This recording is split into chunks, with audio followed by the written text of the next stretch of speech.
So today I'm going to get into another job that was a request from a subscriber. I had a subscriber that wants to know how to install a ceiling fan, an exhaust ceiling fan. Actually, it's called an exhaust fan in a bathroom. Now there are three different levels of these fans. You have the lower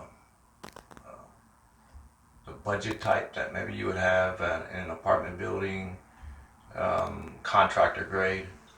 Then you have the mid-level range, and then you have the upper. And they each have their benefits. The upper end ones now, the better ones now have Bluetooth capabilities, and even the mid-level ones now have the Bluetooth capabilities for speakers, things like that. The big thing is on the exhaust fans are the CFM, cubic feet per minute exchange. That's the amount of air in a room that they can pull out and dispel into somewhere else. So now here's the thing. These exhaust fans are required in all new construction in bathrooms. I don't know of any place that doesn't require a fan.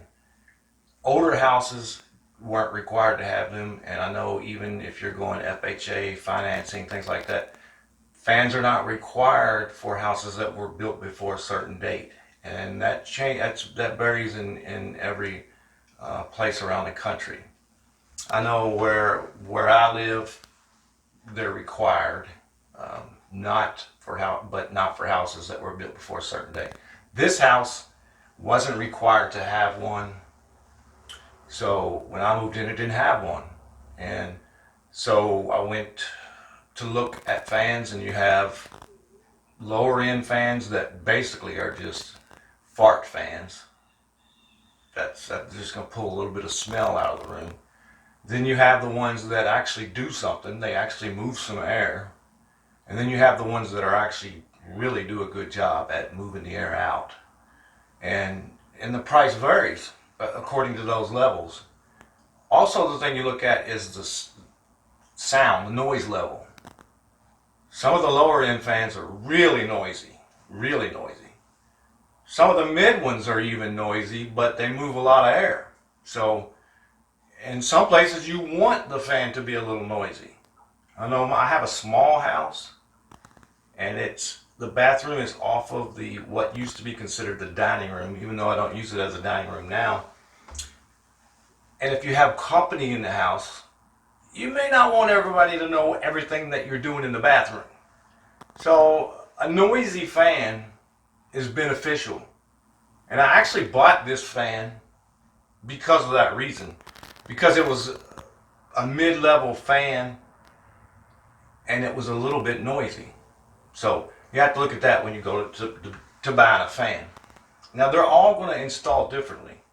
The main thing to remember is placement in your bathroom and which way your floor joist for the ceiling above, whether or not you have an upstairs, or the joists up above, where they are located and which way they run. Whether or not you're going to be able to get access into the ceiling, and whether or not you're going to be able to get access to move this air out with a vented line. So that's something that you'll need to find out. You'll need to know before you go picking the placement of your fan. I kind of got lucky where mine is at. It's right where I wanted it, and it moves air right out the attic, and I just put a small exhaust hose out and move the air right out.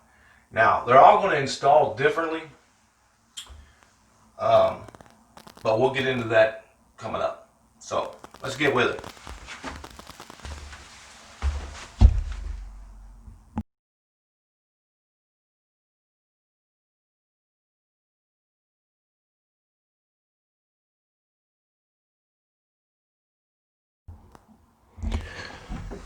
Okay, now this type of fan, very simple fan.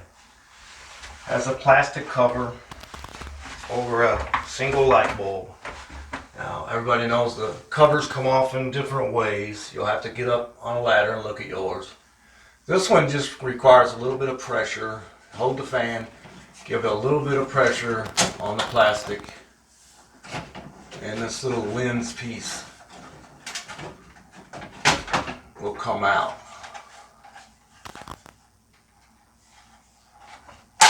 Now, we'll see the little lens piece. After the lens piece was out, you take out the light bulb, and behind the light bulb, there's actually, on this one, there was actually a stud. Now that stud had a little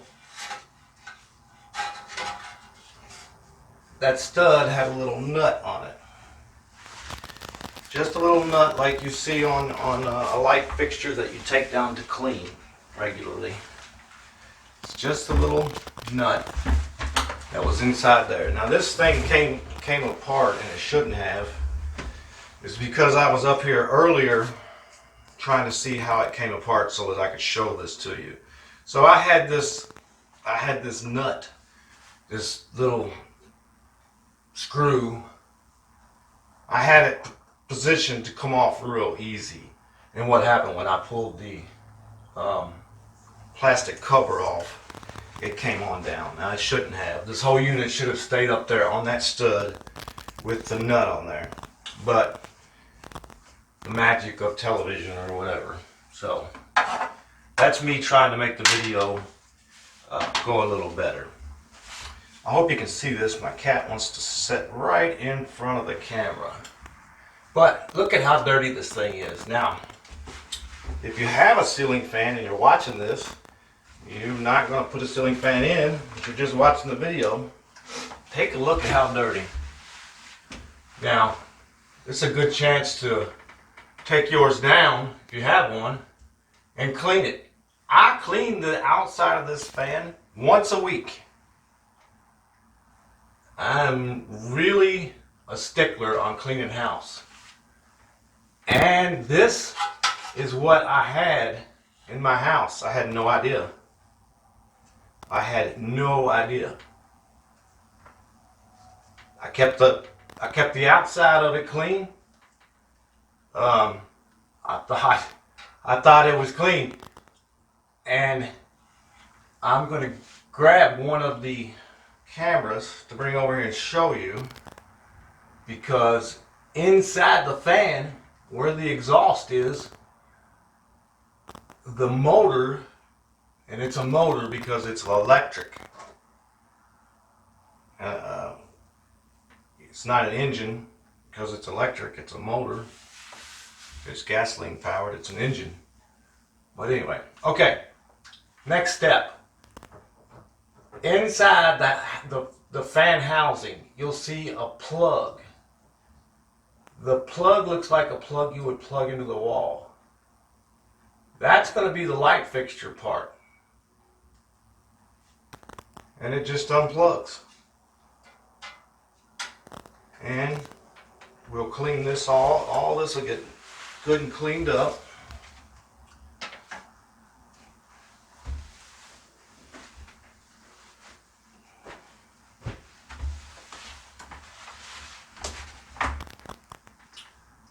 Here's another plug that is to the motor. You can unplug the motor, and you can take the motor out. It has little threaded nuts on the motor in case the motor goes out and you want to replace it. This is a good name fan. It's a Broen. That's a name brand. It's a good fan. This is when this was purchased 10 years ago, this was a mid-level fan. I would say it would be a low-level fan now. Um, but there it is. Now, depending on the way your joists run, that's going to determine how the fan is installed. Either way, it's generally going to be in between the floor joists, in that space between. Now, they have fans that are for new construction, and they have fans that are for rebuilds. You know, if you're adding on, you make an addition, and on the box, it'll tell you what it is. Is this a retrofit? Is it new construction? So you will have to look on the box and determine all that, and look at the different numbers on the CFM. That's the amount of air that is moved by the fan. But this is what it looks like, and these joists run this way, and the fan is simply screwed in one side. It's not even screwed in on the other side, which it probably should have been. I don't know what went on there. Probably what should have happened, if the other side didn't have anything to screw it to, there should have been some wood built out so that you would have a structure to secure this to. Now, I don't remember what went on when this fan was installed, but this is above this is simply wooden rafters. I'm not going to take it down because it's just open rafters. So this box, this metal box, is just inside the space between the rafters.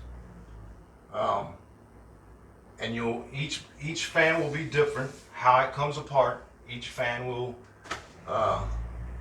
be different, and it will be a different setup. Now, I understand now you can leave the housing in, and they have like upgrades. You can plug into this fan and still use the original housing. So if you wanted to upgrade your fan to a newer version, LED, better efficiency, one that moves more air, quieter, has a Bluetooth speaker in it, lights, they have all kinds of colored lights and things now. You can actually retrofit it on this housing and simply plug it right into this, because the plug on the end of that light fixture is just like a house plug, and you simply just plug it in and put it in. Now, I hope this helps you, because if you pull this out, it's just the open space, just the rafters in between there. So I'm not going to pull it out. But all we did, we measured the on the packaging. It tells you what size opening you need to cut. You'll need to find which way your rafters go, or whatever the wood structures that are above. You need to find out which way they go and how you're going to secure it. Then you take a stud finder, or if you know where they're located, you'll need to locate those, and then you'll start cutting a hole. Now, what I always do, I make a small hole, one that I can get a look up in there, so that because I have been surprised many times. I've been surprised, and I cut a hole, and something that wasn't supposed to be there, bam, it's right there, and you got to put a whole new ceiling in, or put some type of a structure over it to hide a big hole. So make a small hole first, get a peek up in there, make sure that's where you want to locate this thing. Find the dimensions on the box, draw the dimensions out. A lot of times they'll have a template. You'll put it on the ceiling, and you'll draw out the template and then cut it. So then however you are going to secure it into the space, you'll just secure it into there. and put your housing back together. Now I'm gonna go get a vacuum cleaner and we're gonna clean this thing all up, and I'm just gonna leave the video running and put it all back together.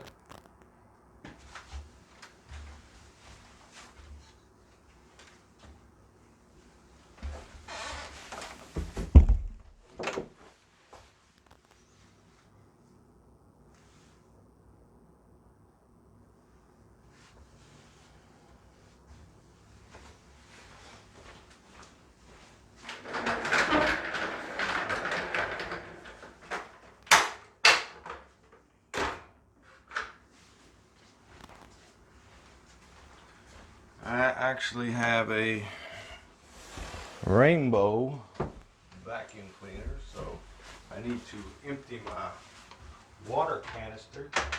And rainbow uses water as a filtering system and also as a means to make vacuum. So I empty mine in the toilet.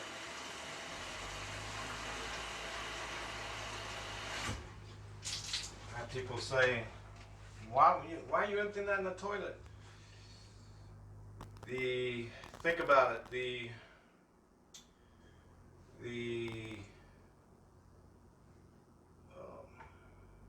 structures that you're emptying into the toilet that you have sucked up, they're not far from other things that go into the toilet.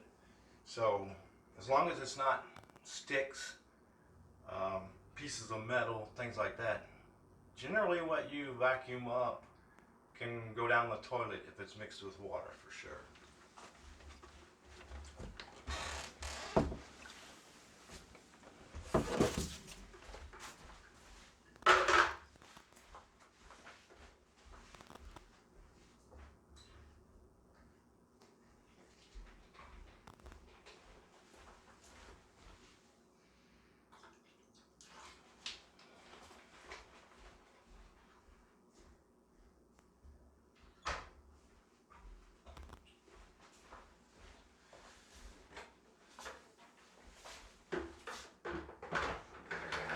Sorry, there's no picture. I'll try to fix it on the editing phase. I'll speed it up.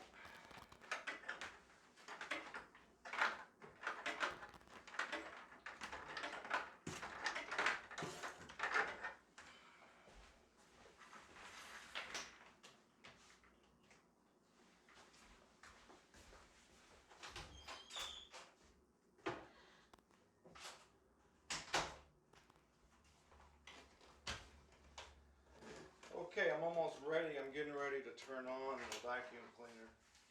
It may get a little bit loud.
Okay, that was simple enough. Although I suspect I may not like the fact that I cleaned this, because I have a feeling all of that lint in there and dirt, whatever you want to call it, I have a feeling that it was cushioning the sound of the motor running. So I suspect that this thing may have originally been louder than it has been lately, and that all of that lint was somewhat cushioning things. Okay, so we're just going to plug it back in just like you would any other thing, any other device. We're going to get it positioned back in place. And the little metal piece is going to go centered so that we can put that little nut on it. So we got to find where the little metal piece is. I don't remember which way this thing was situated, so I'm going to have to figure that out. Let's see. It's not all that easy.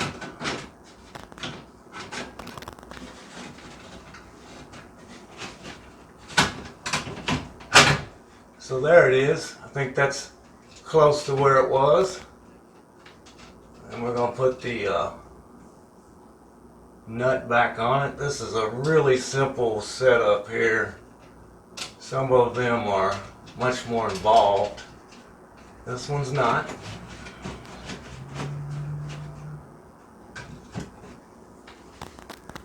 Now, I think before it was turned in a way that showed less of the, looks like there's a little bit of overcut. Maybe that was it. It doesn't look like it wants to go any other way.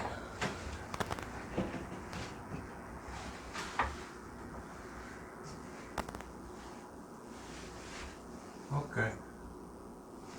I think that's pretty much the way it was.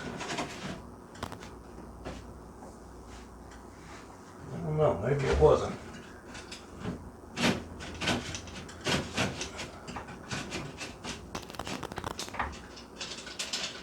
Let me try it the other way. I think this thing can go either way.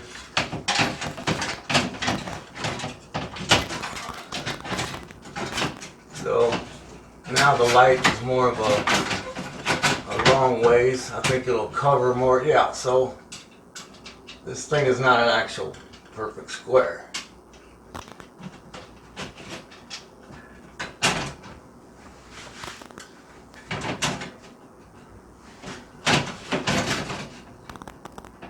That's where it's going to go, just like that. I have to let my arms rest a bit because I have a condition. I'm going to work over my head. I tend to pass out when I raise my arms over my head. So sometimes I have to stop, catch my breath for a while, and start again. So there's that. It's back in. Now we're going to put the light bulb back in.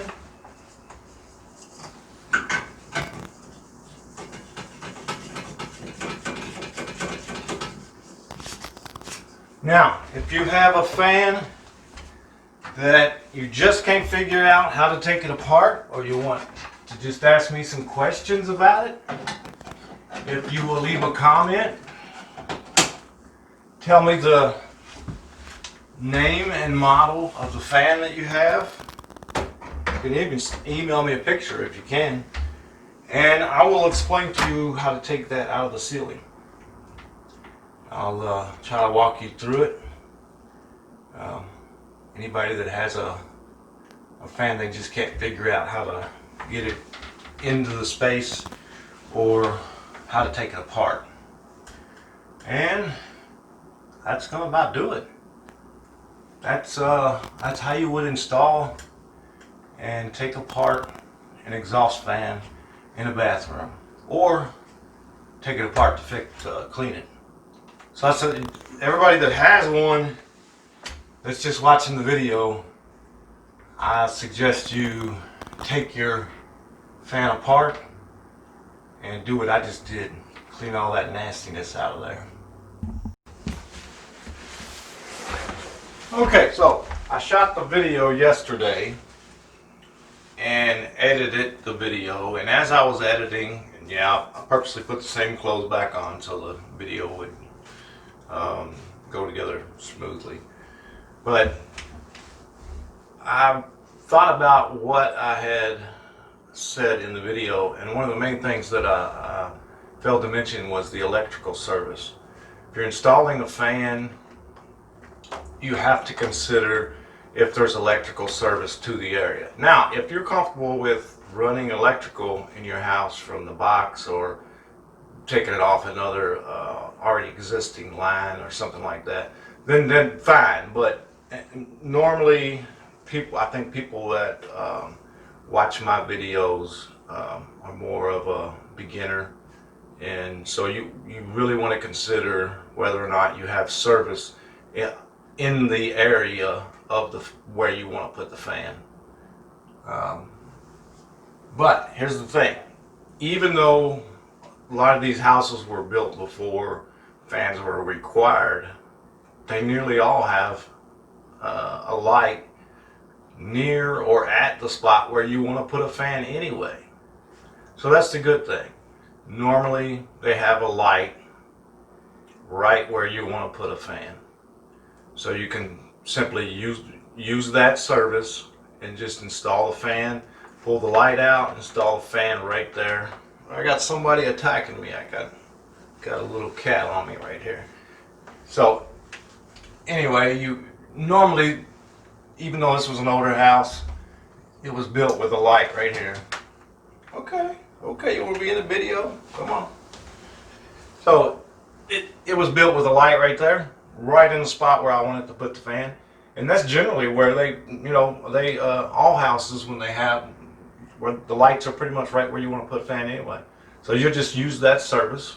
You'll remove the light fixture and you'll put the fan right into that area. But it's something you really have to consider. If there's not electrical service right there, like I say, you can pull it off of somewhere else, run it. You're going to have to put it on a switch though, and it's more involved. Maybe someday I'll make a video showing you how to do that. I'm building a bathroom in the nursery now, if you watch some of my other videos, and you can see that I've installed electrical and lights in that little bathroom. I will be putting a fan in there, so maybe I'll make a video on that. So anyway, consider the electricity in the spacing of your fan, and whether or not you can put a fan in your bathroom. Okay, that's going to about do it for this episode. If you liked the video, give me a thumbs up. And if you're not subscribed and you would like to be a subscriber and be notified when I have new content, push the subscribe button, and if you hit that bell icon, you'll be notified every time I have new content comes out. So that's going to do it. If, like I say earlier in the video, if you have a problem with a particular fan, put a comment down below and I'll try to answer any of those comments. If you have any other comments about the videos that you watch, please leave a comment. Let me know if you like them or if you don't, or what I could do to make them better. And remember, they might do it another way, but that's the way I do it. We'll see you next time.